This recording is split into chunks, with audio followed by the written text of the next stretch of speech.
Today, we are reviewing a reaction commentary on political commentator Candace Owens, specifically a series of clips where she mispronounces words and misunderstands some basic science. Yeah, this one has a lot of energy. It's clearly passionate, but let's get right into how we can sharpen the blade here.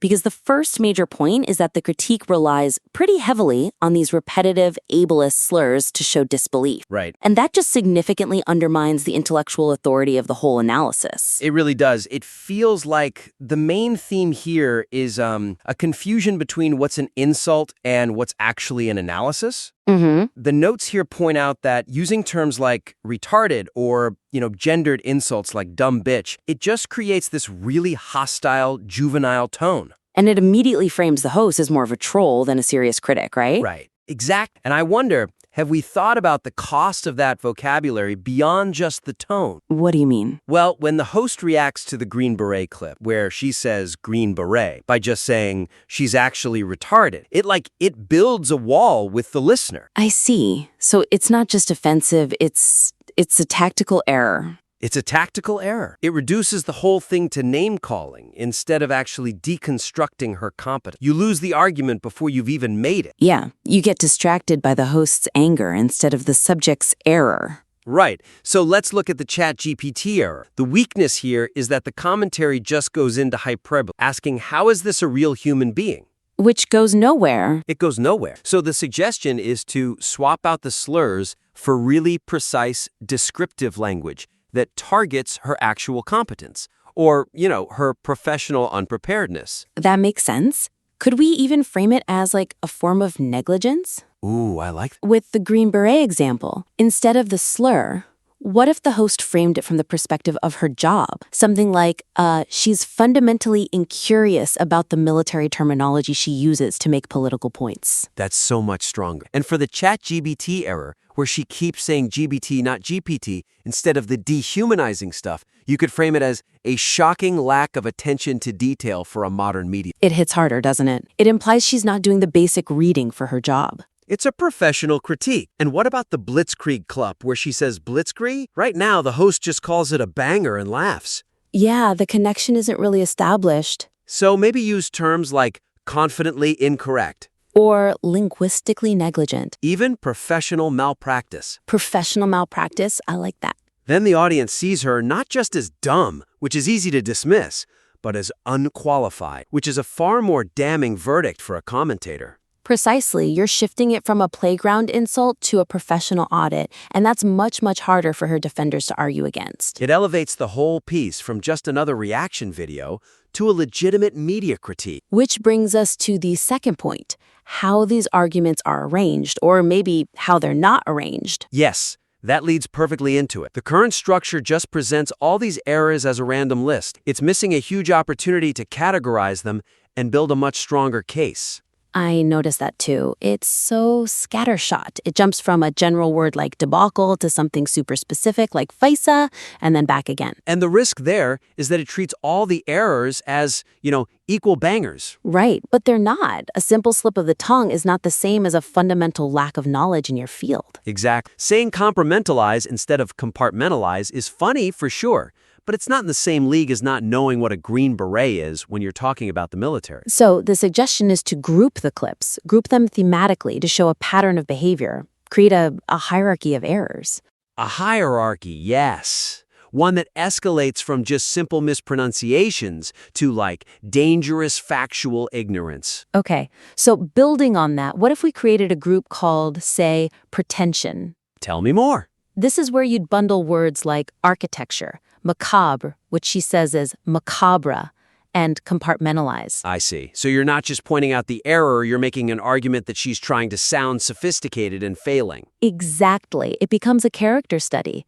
You're showing the audience, look, she's using big words to sound smart, but it's clear she's never heard them spoken aloud. Which tells you something about how she gets her information. She's skimming headlines, not having conversations with experts. Right. Then you have a second group, professional competence. Okay, so this is the heavy hitter category. This is where you put FISA, Green Beret, and Blitzkrieg. You group these, and you're no longer saying she just talks funny. You're arguing that she comments on military and legal strategy without knowing the basic vocabulary. It turns the blooper reel into an indictment of her entire career. Putting blitzscreen next to Green Beret, it paints a picture of someone who uses military imagery for political clout, but has zero respect for the actual history or the people involved. It's devastating. And then you can have a third bucket, maybe cultural illiteracies. So this is for ChatGPT. Exactly. ChatGPT and kerfuffle, which she says is curluffle. It shows she's disconnected from current tech and even common idioms.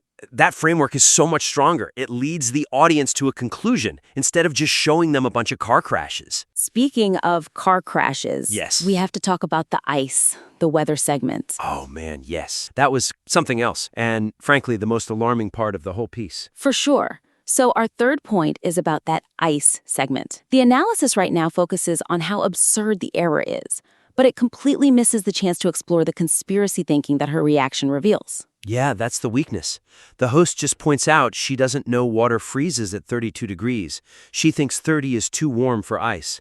And the reaction is just incredulous laughter and another slur. It just glosses over the really significant part, which is her doubling down in the later tweets. Right. She compares the weather to dry ice and implies something unnatural is going on. So the suggestion is to really slow this segment down, deconstruct the implication of her error, analyze how she goes from a simple factual mistake to a defensive conspiracy theory. Because that's the key, isn't it? When she tweets, "I will take a video," it's almost like dry ice. She's actively rejecting the community note. She's rejecting basic science. To do what? To protect her ego. She's inventing a new reality where physics works differently just so she doesn't have to admit she was wrong. And the critique should highlight that contrast between her confidence. She literally says, "I grew up in Connecticut," and her error. Yeah, use that to show her confidence is completely uncalibrated to her accuracy. It's not just that she's wrong, it's that she builds a conspiracy to avoid being wrong. And the host needs to connect that to her broader political strategy. A microcosm of her whole deal.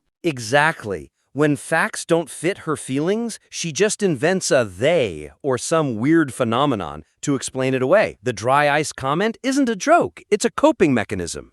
And that leads right into that Charlie Kirk time traveler AI God segment at the end. Right now, the host just treats it as crazy talk. But it's not just crazy talk, it's the logical endpoint. It's the logical endpoint of someone who refuses to accept that water freezes at 32 degrees. If you can't accept a thermometer, you are primed to believe an AI God is sending messages to the past. Linking those two things would make the critique so much more profound. It shows a complete epistemological breakdown. It's a slide from "I don't get thermometers" to "I don't get reality." Yeah, that really elevates the whole thing. It moves it from "can you believe she said this" to "here's why this way of thinking is genuinely dangerous." But even with the best analysis, if the pacing is off, it doesn't matter. We need to talk about the editing. Oh yeah, the fourth point. The commentary constantly pauses the source clips for these repetitive expressions of shock. And it just kills the flow. It totally dilutes the impact of the compilation. It does. The host is constantly saying, "I can't believe this," or "this broke me." It happens so often that you stop absorbing the sheer volume of her errors. That's the weakness. It breaks the momentum. The audience starts waiting for the host's interruption instead of listening to the evidence. We call that stepping on the punchline. So the suggestion is just let the source material breathe more. Play longer strings of the errors before jumping in. Right, like there's that debacle montage where she says the word over and over again. Hampton's debacle, Christ is King debacle, Jeffrey Epstein debacle. And the host interrupts it after the second one. But what if you just let it play? Let it go uninterrupted. The repetition becomes the joke. The audience hears the pattern themselves. They don't need the host to point it out. By the fourth debacle, it's hilarious on its own. Show, don't tell. Or take the delegitimize section. She says delegitimize and then legitimize. And the host stops after the first one to say, "It's amazing." It would be so much stronger to just play them back to back. Let the irony of the juxtaposition land. Then the host can come in after and summarize the point. Use the interjections to synthesize, not just to emote. And save the big reaction. Save the "this broke me" for the absolute peak, like the Green Beret moment or the ice tweets. That's a great point about dramatic tension. If everything is an 11 out of 10, then nothing is. If you scream at architecture, you've got nowhere to go when she denies the freezing point of water. You got to preserve your reaction capital. And by pulling back, the host actually seems more confident. It says, I don't even need to tell you this is wrong, just listen. So we've got a pretty clear roadmap here. It's about moving from a reactive, insult-heavy video to a structured, analytical critique. A shift from just going for laughs to going for understanding. So let's recap the feedback.